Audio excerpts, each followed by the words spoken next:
So is the Carnival Sensation worth it, or should you try another ship? Stay tuned to find out.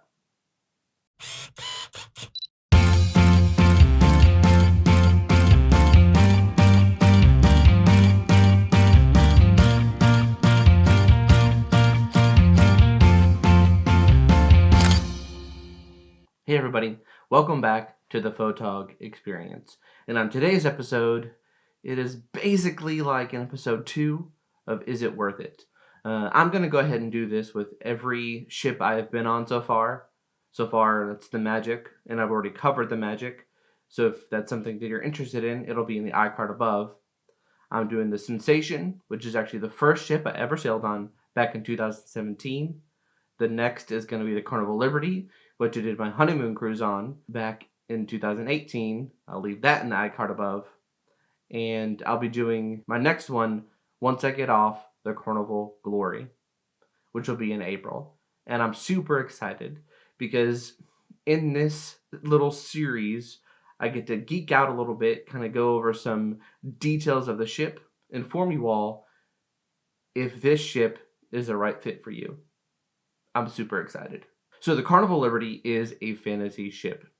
It was built in 1993, and it made its voyage November 1st of 1993. Now, with it being a fantasy-sized ship, it is the smallest class of ship Carnival has. Later down the road, I'm actually going to explain just exactly what the class system is for Carnival.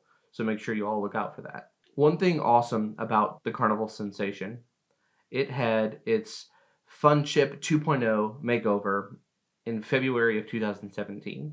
That means it got a lot of upgrades and it was in dry dock for a little while. And I'll kind of go over more of those details about what it got later in the video. The Carnival Sensation can hold around 2,052 passengers. So it's a pretty small ship and around 920 crew members.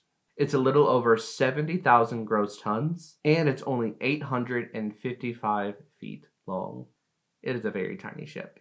On the Carnival Sensation, there are 14 decks, but in the superstition of the world, there is 13 decks, but they don't recognize a 13 deck because of superstition, so there are 14 decks. And there are 4 different types of rooms. You have your interior, you have your ocean view, which breaks down to porthole or window, and then you have your balcony rooms and your suites. Currently, the Carnival Sensation is in Miami, Florida, at the Port of Miami. And as of right now, the time of filming, this is March of 2020. It only does Eastern and Western Caribbean itineraries. Some of the ports in the Western Caribbean that the Carnival Sensation sails to, Cozumel, Key West, Grand Cayman, and Ocho Rios. Now some of the ports in the Eastern Caribbean, there's Nassau, Princess Cays, Half Moon Cay, Grand Turk, and Amber Cove. And the sailings are typically between 4 and 5 day sailings. Now when I went on the Carnival Sensation back in 2017, things got a little weird. It was actually during Hurricane Irma, and we left Port of Miami, and we were supposed to go to Key West, but the port and island and everything of Key West was completely closed. They were not letting anybody in that area. They were actually making people leave for a mandatory evacuation. So what we did is we completely bypassed Key West and went straight to Cozumel, and we had an extended day in Cozumel. We got there around 8 a.m., I think, and we stayed there till about 10 p.m. that night. And then once we left Cozumel, we were kind of making our way back. And at that particular point, Hurricane Irma was completely engulfing the state of Florida. So we could not go back. And so they detoured us. So we went down to Montego Bay, Jamaica, which isn't a normal place for that ship to port at. And it was amazing. Now, what they did is we actually had an extended cruise. The cruise is only supposed to be a 4-day cruise, and they actually extended the cruise to a 6-day cruise. They gave us 2 full sea days, basically. For the inconvenience, 2 extra days at sea, they gave every room $100 onboard credit. They made all phones completely free, and they also made all Wi-Fi completely free to all the guests. Now, you think that is an amazing thing. Yes, you were able to contact your boss or your parents or your loved ones, but it made everything super, super, super slow because everybody on the ship was trying to call out. But Carnival did an amazing job with keeping us safe, keeping us away from the storm, keeping us fed, keeping us entertained. They do an amazing job with that. So if you're thinking about cruising during hurricane season and you're scared about it, if they don't cancel your cruise because basically your port is getting hammered, they are going to keep you safe at all times. Also, if you're interested, I did vlog that cruise. It is not the best vlog in the world. Oh, I did vlog that cruise. It is definitely not the best vlogs ever. It was one of the first ones I've ever done, but I'll go ahead and leave that up in the iCard above. And if you're willing to check it out and willing to explore the Carnival Sensation with me, I highly recommend it because there's some awesome footage of Montego Bay and Cozumel and everything else. So I highly recommend it. Now, some of the main parts of the Carnival Sensation. Places to eat. Now, this is where the fun 2.0 comes in. Because of that, they got Guy's Burger Joint, they got Blue Iguana Cantina, they got Bonsai Sushi Express, and of course, every Carnival ship has the Lido Marketplace. They have the Carnival Deli, Pizza Pirate, which is 24 hours, the Chef's Table, Sea Day Brunch, the main dining room, which you get a 3-course amazing meal, the Steakhouse, the Coffee Bar, and again, just like I said in the Carnival Magic episode, 24-hour ice cream. Now, the bars on this ship, just like every other ship in Carnival's fleet, the bars are plentiful. You have the Alchemy Bar.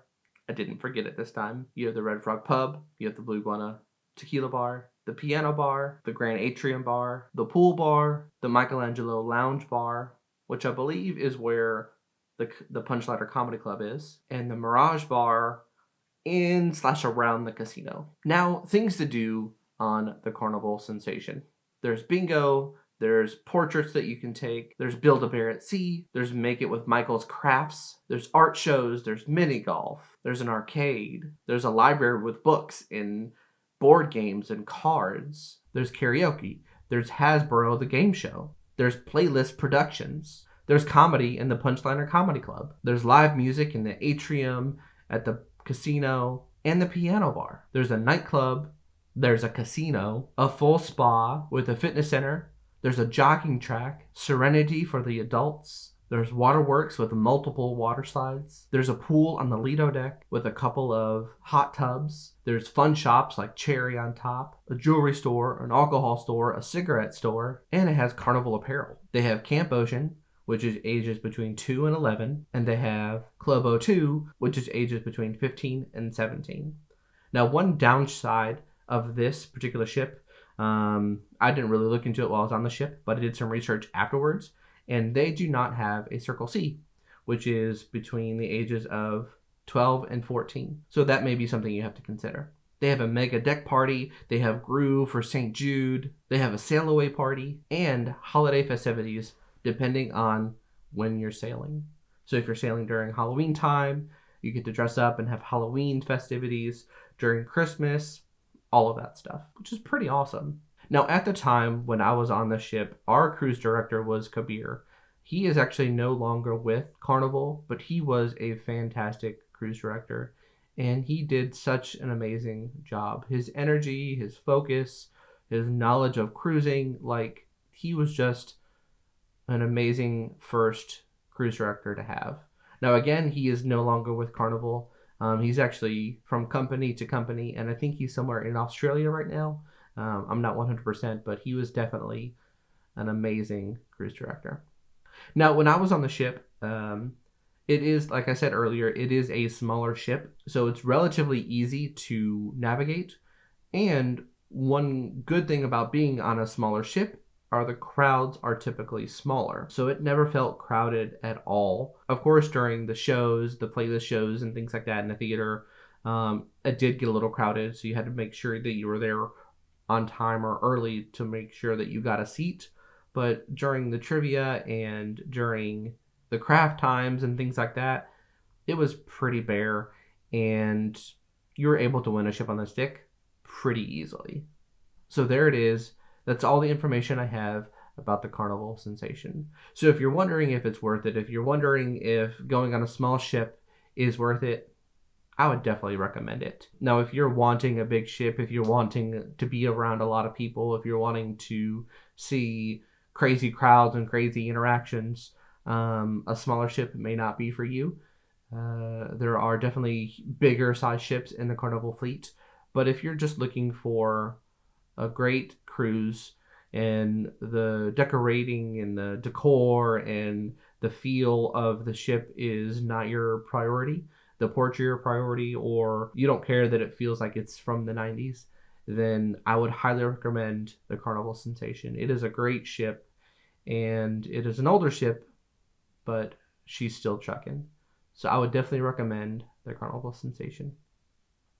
Thank you all for joining in on this second episode of Is It Worth It? Now, here on this channel, I like to give you tips and tricks on how to help improve your travel photography with some vlogs thrown in and some cruise tips. So if this is something that you're interested in, please consider subscribing and don't forget to hit that bell notification button so you can stay up to date on all the videos that we post.